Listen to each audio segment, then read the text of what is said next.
O segundo texto já é de 2009, Verdade e Busca da Verdade no Processo Penal à medida da Constituição.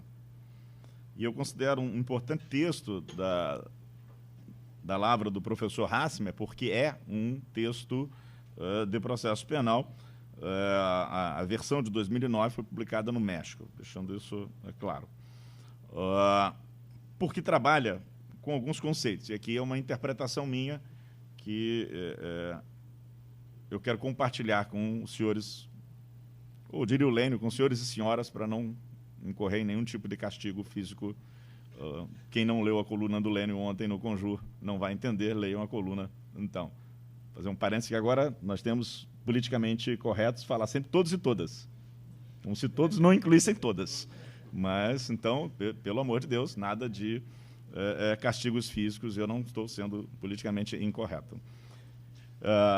O primeiro aspecto que eu quero destacar aqui é que eu, Geraldo, trabalho com um conceito funcional de presunção de inocência.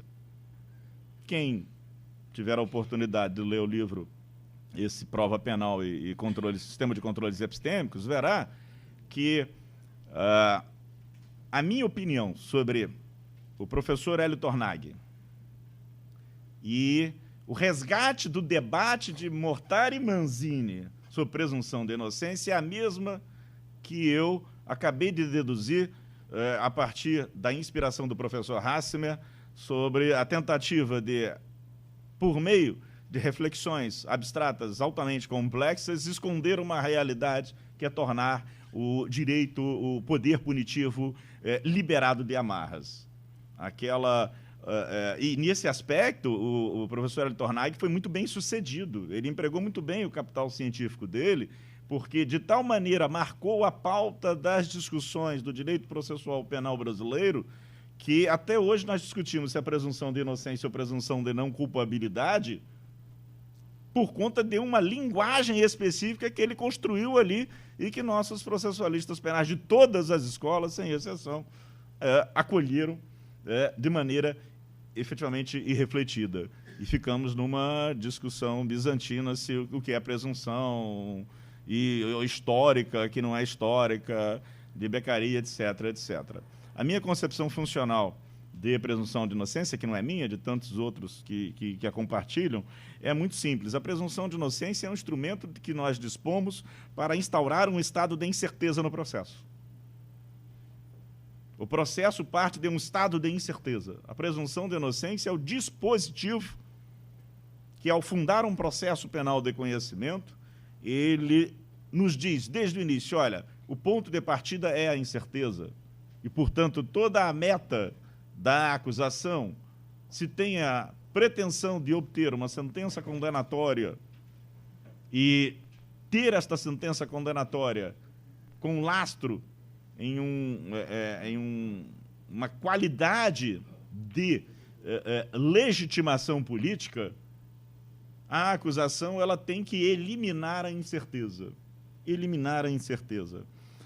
A ideia da presunção de inocência como dispositivo que instaura um estado de incerteza no processo, ela obrigatoriamente nos obriga a pensar num tipo de processo, num tipo específico de processo, que é um processo com uma entidade epistêmica, que é um processo que esteja estruturado, que seja capaz de dar uma resposta que se caracterizaria pela produção da certeza.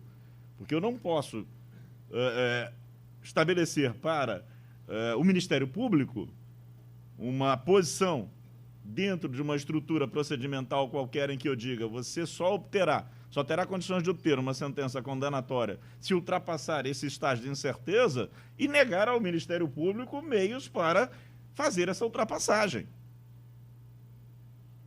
Da mesma forma, isso funciona como garantia para o acusado, porque ele diz, olha, sem a ultrapassagem desta barreira que o estado de incerteza ergue, nenhuma condenação será considerada legítima. Nenhuma condenação será considerada legítima. Neste contexto, se insere a fala do professor Hassemer, pensando esta categoria da verdade a partir de uma função operacional e política, como mecanismo de configuração do dispositivo probatório, por meio do qual a presunção de inocência pode ser superada e pode vir a ensejar, a dar ensejo a uma sentença que esteja legitimada do ponto de vista político. Porque, claro, se o processo é efetivamente um contexto jurídico, para o acusado que vai para a cadeia, ele, antes de tudo, é a expressão do exercício de um poder. Bom, se nós subordinarmos o jurídico na compreensão do fenômeno, se nós subordinarmos o político ao jurídico, nós vamos liberar o processo, vamos liberar as amarras do poder punitivo e o processo não passará, palavras de Alberto Binder, de um mero ritual, uma mera formalidade. Sabemos desde o início onde iremos efetivamente chegar, ele é apenas um tempo de justificação para a comunidade, expressão também do professor Michele Tarufo. Neste contexto, o professor Hassemer, já de plano, manifesta a objeção dele a formas processuais, a métodos processuais de arbitramento de responsabilidade penal que dispensam a prova. Ele, ao longo do seu trabalho, ele vai nos dizer o seguinte: a opção de política criminal, de arbitramento de responsabilidade penal, sem o necessário lastro probatório, ela elimina as barreiras que o processo deveria edificar, construir para conter o poder punitivo. Essa forma, esse método de negociação e imposição de pena, Hassemer situará aqui, é alguma coisa que afeta o direito penal material, porque toda a belíssima exposição do professor Antônio mostra a filiação do pensamento do nosso homenageado a uma função operacional do conceito de culpabilidade. No mínimo, vamos continuar lidando com a ideia da culpabilidade para conter essa vontade devoradora, punitiva, que vem por vários lados, que parte de vários ângulos.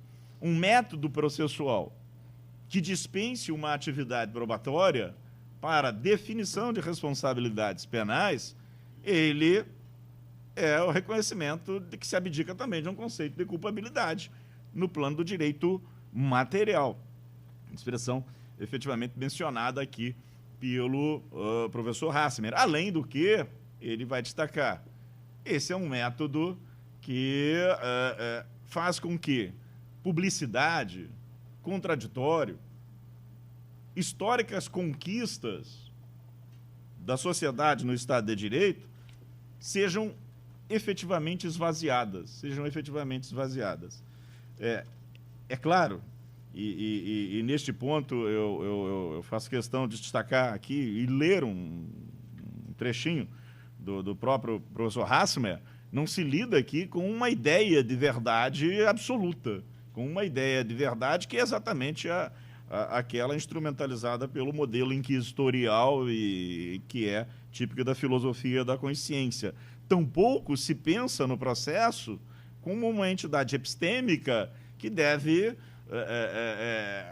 ser capaz de absorver todos os fatos penalmente relevantes, que é um pouco a realidade do processo penal brasileiro atualmente, professor Juarez, que é essa de o juiz ali, e nós vimos essa semana, publicação de uma recente decisão do Supremo Tribunal Federal, um juiz investigador que sai em uma atividade de prospecção de fatos penalmente relevantes a partir de um conceito de verdade, porque ele estaria legitimado por essa busca da verdade. O professor Hassemer vai dizer: os resultados que nos brinda a justiça penal não são adequados para representarmos de maneira fiel os acontecimentos. Os resultados que ela nos brinda são demasiado seletivos.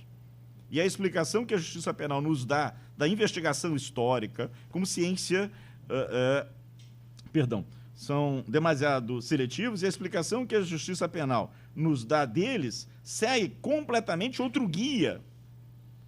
Diferente do Guia da Investigação Histórica, porque também há uma certa tradição na nossa área, professor Jacinto, de compararem um juiz a um investigador histórico. E nós temos que dar um corte nisso e falar, olha, quer fazer história, meu amigo? É outro lugar. Concorre a uma bolsa de pesquisa na FAPERJ, ou lá no Paraná, na FESP, e faz história da justiça criminal. Aqui não, diz o professor Hassemer. A sonda, a investigação da justiça penal, não se rege pelo acontecimento. Ela é orientada pelos elementos do tipo penal, que constituem apenas uma partícula dos acontecimentos. Apenas uma partícula. O juiz penal tem diante de si detalhes cuja relevância só é visível mediante buscadores. Ele trabalha com essa linguagem, né, dos tempos modernos, da informática, guias, buscadores que lhe oferecem o direito penal material. Um direito penal material. Portanto, deixando claro que o professor Hassemer, em momento algum aqui, é alguém que está sustentando uma ideia de verdade real, de verdade absoluta, de liberdade absoluta de pesquisa, para que a compreensão do processo penal como uma entidade epistêmica não seja distorcida, objeto de uma distorção que, no lugar de traduzir um processo penal como garantia, faça do processo penal mais um dos instrumentos da violência penal. E aí ele lembra isso, todas as normas processuais servem, umas mais e outras menos, indiretamente a este objetivo, ao direito a apresentar provas e a sua valoração por meio das autoridades e órgãos facultados para ela. O procedimento penal e o direito processual penal são conjuntamente parte primordial da atuação política do direito, assim também como medida da Constituição. Eu creio que esta consciência do processo penal como medida da Constituição que o professor Hassemer destaca, ela a meu juízo, uma consciência que nós, profissionais do direito, e particularmente vocês, magistrados, tem que ter o tempo todo como guia para a atuação. Ele segue dizendo, mas há desafios nesse meio do caminho. Está falando da Alemanha. A impressão que dá é que o professor viveu no Rio de Janeiro. É impressionante. Ou em São Paulo, ou em Curitiba, ou em Porto Alegre. Porque ele vai, então, falar da evolução, no sentido do que está acontecendo no processo penal alemão a partir dos anos 80, da expansão dos métodos da ingerência na vida privada dos indivíduos, na expansão desses métodos a partir de uma ideologia de uma sociedade de risco. Ele refere o Ulrich Beck, e aqui eu menciono o Ulrich Beck a partir da base do pensamento do professor. O Ulrich Beck trabalha a ideia da sociedade de risco como uma ideia de antecipação de catástrofe. Então, nós antecipamos mentalmente catástrofes. E esse mundo interligado, vai dizer o professor Ulrich Beck em trabalhos posteriores, esse mundo interligado pelas redes, essa sociedade rede de comunicação, faz com que essa antecipação de catástrofes nos sinta responsáveis pelo desaparecimento de um avião na Malásia. Malásia, não sei se era Malásia, Tailândia. Em algum lugar desapareceu um avião e nós temos, então, que ter uma lei antiterrorismo no Brasil. Quer dizer, a simultaneidade nos torna um tanto quanto parceiros do medo. Parceiros no compartilhamento de medos que, de acordo com o professor Hassemer, são os mecanismos que liberam as forças repressivas. Ele vai